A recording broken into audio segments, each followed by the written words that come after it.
welcome to IDFC First Bank presents Leaders of Tomorrow Season 11. I'm Sunanda Jayseelan on the show tonight.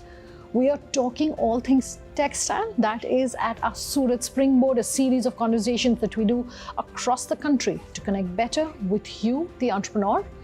My colleague Pooja Jain was in Surat to speak with the entrepreneurs, and here's a slice of that panel discussion. Let me first introduce the guests as we dive into that interview.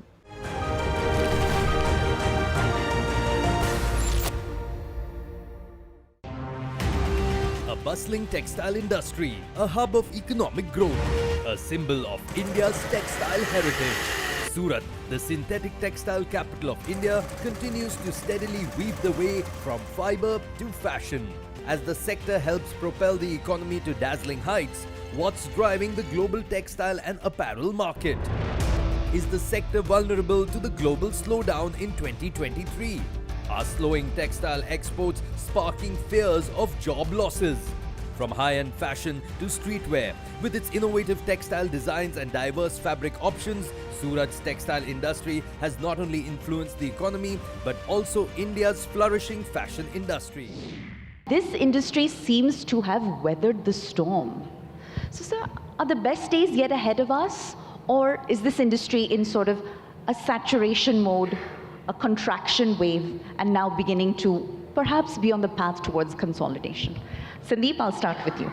First of all, thank you for inviting me over this panel. As far as when you say Notebandi, GST, Surat has waved through all these things, and I still believe the best is yet to come. Because this textile industry in Surat is so vast that after every 10 factories or 10 shops, you see a different range of items. The issue, if you say with Surat market, is the marketing. Because textile is all fashion.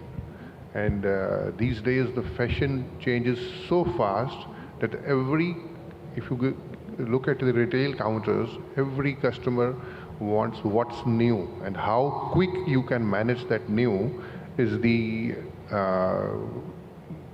I would say, is the game of the industry now. The quicker you are, the better you are. And I will simply say that we need to be prepared for that. We have vast challenges from China, but yes, everything is being weathered out. Well, Girish, if I could take my next question to you, sir, because, you know, I think that while the city of Surat produces, I think it's upwards of 9 million, right, meters of fabric annually, I think the overwhelming majority of that is focused on domestic consumption, sir. Right? So is it time we perhaps turn our attention towards international markets? Is that where the next opportunity now lies? Good evening, and it's a pleasure being here. Few things quickly. First, Surat will never fail. And why? Because of the women. We serve only women fabrics more, 90% of that. And you need more fashion. We are fine with black, gray, and khaki. But on a serious note, when we talk, yes, if we talk about why this market only domestic, because domestic market is growing at a rate of about 2 to 3% every year on our textiles. Now that market is growing well, and it is a low-hanging fruit. So people have been easily following, copying, following the leaders. Any industry would have 10-15% leaders. Rest of them are followers. Same is here. So it becomes an easy to catch in low-hanging fruits. So far as export is concerned, textile export, it was hardly 3 to 3.5% a decade back. But today we are close to 6%, 7%, because indirect export has increased. Garment exporters have increased polyester requirements. Synthetic textiles is the way of life. World over, it is about, what, 65% synthetic? 73%, and India is still exporting less than 20%, 13, 14. Yan chhod ke.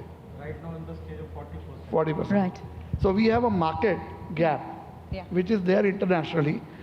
Secondly, all these companies which are there, like the Indian multinationals or Indian brands, whether it be Big Bazaar kind and Pantaloons or etc., all these companies are also following the same standards. So that market has increased, and I put it into the same bracket. And that's more of organized bracket. So if I add that, it goes to another 2-3% add-on. Right. So that way we have improved on those standardization of products. Well, Narain sir, to bring you in now, I think the fundamental reality is that we now, globally, have a drastically reduced dependency on China, and that especially rings true in African markets and in European markets. So, is it now India's time to shine globally? Well, good evening, friends. Myself Narain. As you have asked me about China's role and India's opportunity in the coming days. Ironically, see, China is a dominant player in synthetic fabrics as on date, but there is no doubt to it that India has a very, very bright future. All the countries globally, means most of them, they want to have a second supplier, and India is in a very good position to be that second supplier, and to some extent it is already there. Good part is that our government also recognizes this fact that yes, we can be a big global player in textiles, and working on those lines. The recent initiative taken by the government of India is the BIS standards, which they have come up for a lot of industries, including textiles. And this, I'll say personally, that will be a big boon to the textile industry in India, as we were lacking standards which are acceptable globally, and through these BIS standards, our quality products, our manufacturing can be of quality products, and once we are capable of making quality products, be it any part of the world, we can compete with anyone, whomsoever it may be from China. Well, Sandeep, coming to you now, I think a problem that continues to plague the textile market is really inventory management, right? And, we read so much about cutting edge technologies like big data, artificial intelligence, machine learning. Can they be leveraged in the textile context to create, improved predictability models so that inventory management becomes next level? When you say technology as the big data and AI, definitely that will, the adaptability of new things in the industry will change the scenario of presentations, the way you do the business, the way you improve your qualities, the way you design the things. Everything is gonna change within the next, say, a year or two, because AI is the new in thing. Every day, now there's opportunities that you make one fabric, you put it on the AI, they give you 100 modes of those Right. all things. So what is happening is the integration of new technology into your business will boost the scenario. You will be able to present your things to not only to the domestic industry as well as to the overseas industry in a better way. That will definitely pave a path to your double X growth. Well, coming to you now, Girish, let's talk, annual turnover, or perhaps where a market is valued versus the contribution of exports. So I think recent research indicates that the textile industry in India is valued at upwards of 30,000 crores, and the exports contribution to that figure is just shy of 800 crores. So, Is that ratio here to stay, or can you see that ratio reversing? And if so, in what time horizon? As Narainji said, we were talking about that India is becoming a preferred second supplier to the world. The journey is still far in the way. We are 80% in textiles in MSME. Being in MSME, using of newer technology is becoming a challenge, and understanding the world politics or world markets is also a challenge. However, that's the flip side. But the positive side which comes in, what Sunny was saying, that the development speed is faster because it is self-owned, ownership-owned, driven companies. So it's easier for them to adopt faster fashion trends.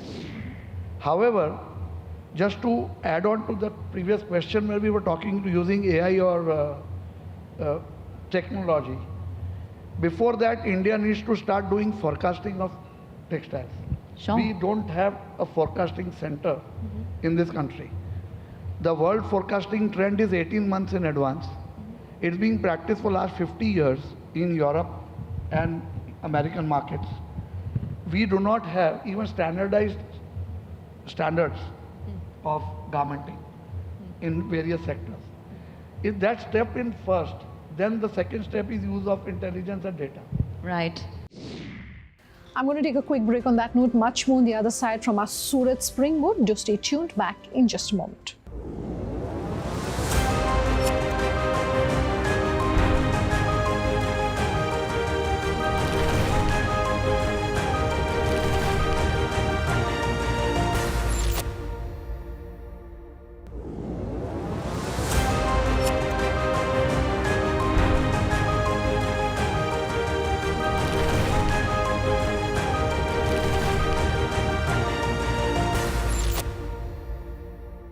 Welcome back. With us here on IDFC First Bank presents Leaders of Tomorrow Season 11.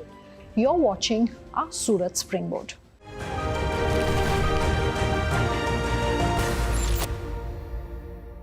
Sustainability is, clearly king these days. And I'll bring you in now, Narain, because I think one of the complaints with the textile sector is that it's not as eco-friendly or future-ready, perhaps, as it could be. So is it that the textile sector is perhaps just battling, bigger wars, and sustainability has not quite emerged to the top of that priority list? Well, ma'am, growth is there in textiles, and sustainability factor has to be implemented in that growth, and that the industry realizes it very well. As Girish was saying, right now I'll put up a figure. About 80% of the PET bottles manufactured in India are being recycled and converted into fiber and filament, polyester fiber and filament, and being used to manufacture clothes, which is a big percentage. Absolutely. The second sustainability factor is recycling of the used garments, which world over no country as on date has been capable of doing it on a commercial scale.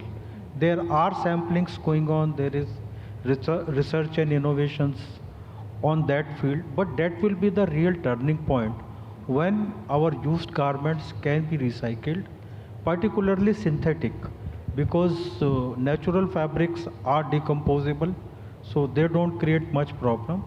But synthetic fabrics, yes, they create a environmental hazard, and I think many governments, including our own government, they are working on those lines, and that day is not far off now when we can say that yes, garment industry or our textile industry is 100% sustainable. Let's wait for that day. All right. I'd like to add, Please, sir. Sustainability issue, as much as I know of the world, the amount of water recycling done out of wastewater of the industry in India is far better than all other countries. And people don't know it because it is not being published. The fact remains, our southern India textiles almost works on 75% of recycled water. Same happens in Rajasthan. Surat itself, we have started recycling water from wastewater of sewage or industrial for last 10 years. And we are talking of sustainability pan-India. Even government is putting in extra budget on water recycling. For PET bottle plastics, we have already discussed, which is a good sustainability issue. And on common infrastructures being built around that is pretty fast as compared to any other sector. Absolutely. And sir, look, India enjoys such a rich legacy in its textile space, but the reality, Sandeep, is that some of our most traditional garments are dying. They are disappearing, entirely. So how can we, as professionals, do a better job of preserving that lineage? Or do we simply resign ourselves to the fact that, fashion is fickle? That's one of the most interesting point which you discussed. The thing is, as you said, that the traditional designings are dying. I would say they are not dying, but the challenge what they are facing is they are not being marketed well, because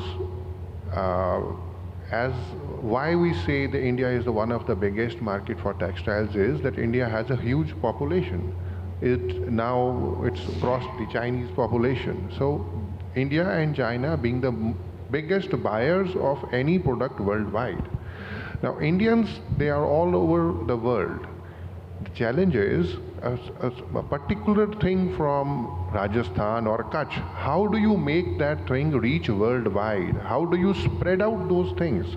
Until and unless they are not marketed in a way or they are not within the reach of people, those can't be sold. So the industry won't die, I tell you one thing.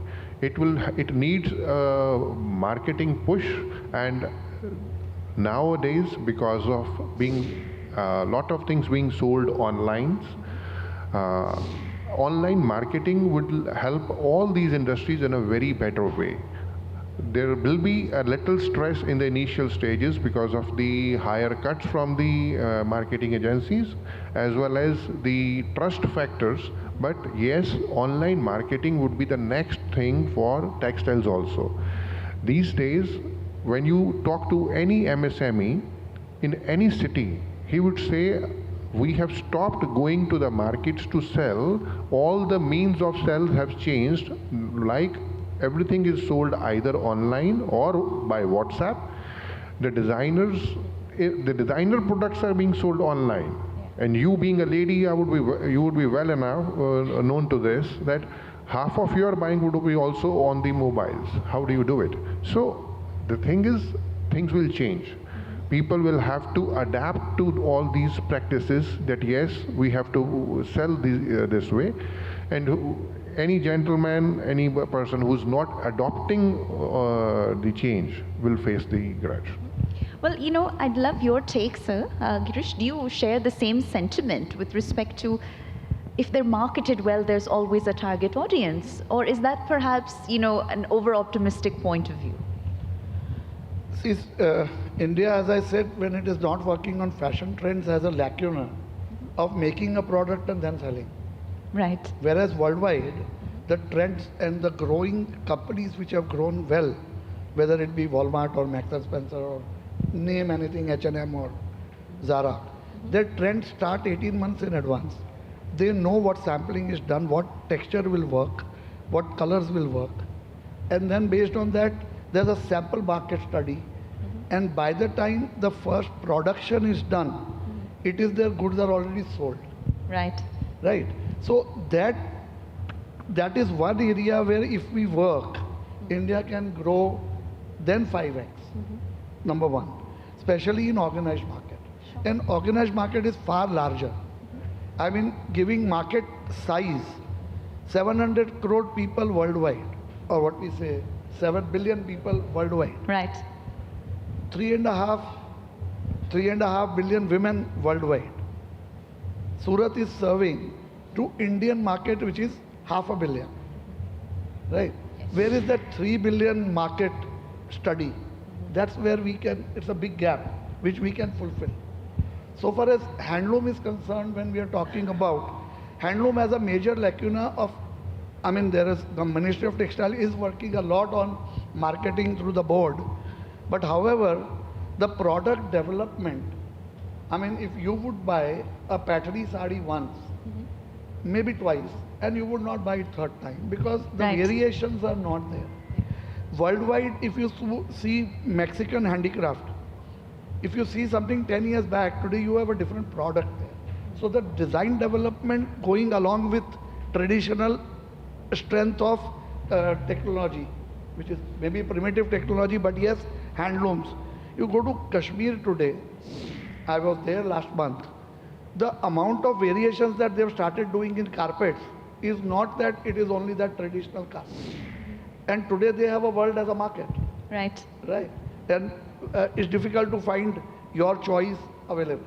So if one state can do, and Kashmir had advantages because there were more funds to support and things like those. However, everybody has to, so what probably one of the solution thinking is that now some of the designers have done, a major group of designer takes the lead and engages himself in building them. Out of time in tonight's conversation. If you have any feedback for us, do let us know. This was part 2 of our special 3-part series from our Surat Springboard. In the 3rd edition, we will bring you personal finance and wealth management tips. Do stay tuned for that. For tonight's wrap. Thanks for watching.